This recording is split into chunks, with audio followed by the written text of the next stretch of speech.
मध्य प्रदेश में हमने तय किया कि बेटियों की जो गरीब है उनकी शादी अब मुख्यमंत्री कन्यादान योजना में फ्री में की जाएगी।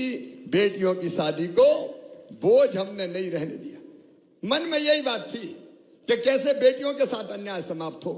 मैं गांव में देखता था कि पति पत्नी की लड़ाई हुई तो पति देव ने या तो पत्नी को थप्पड़ मार दिया कि बहुत चक कर रही है, या फिर डंडा उठाया तो डंडा ही ठोक दिया और कहा निकल घर से। तो इस बात से भी मुझे बड़ी पीड़ा होती थी, बड़ा दर्द मन में होता था। तो मन में यह विचार किया कि महिला को कैसे सशक्त करें, और इसलिए कई कदम उठाए। एक कदम हमने उठाया कि पंचायत के, नगर पालिका के, नगर पंचायत के, जिला पंचायत के चुनाव में अब आधी सीटें बहनों के लिए रिजर्व कर देंगे। भैया लड़ ही नहीं सकते चुनाव, वहां बहनें चुनाव लड़ेंगी। अगर तुम्हारा ये भैया आधी सीटों पे ये तय नहीं करता कि केवल बहनें चुनाव लड़ेगी, तो भैया तुम्हें चुनाव लड़ने देते क्या?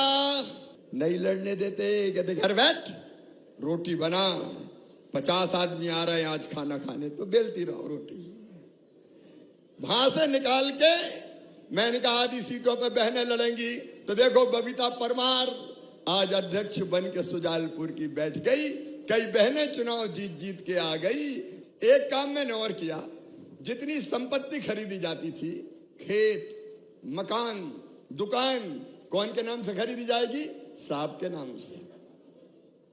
हमने ये फैसला किया कि भैया जो स्टाम्प शुल्क लगता है उसमें अगर बहनों के नाम अगर कोई संपत्ति खरीदेगा तो 1% लगेगा, और भाई के नाम खरीदोगे तो 3% लगेगा।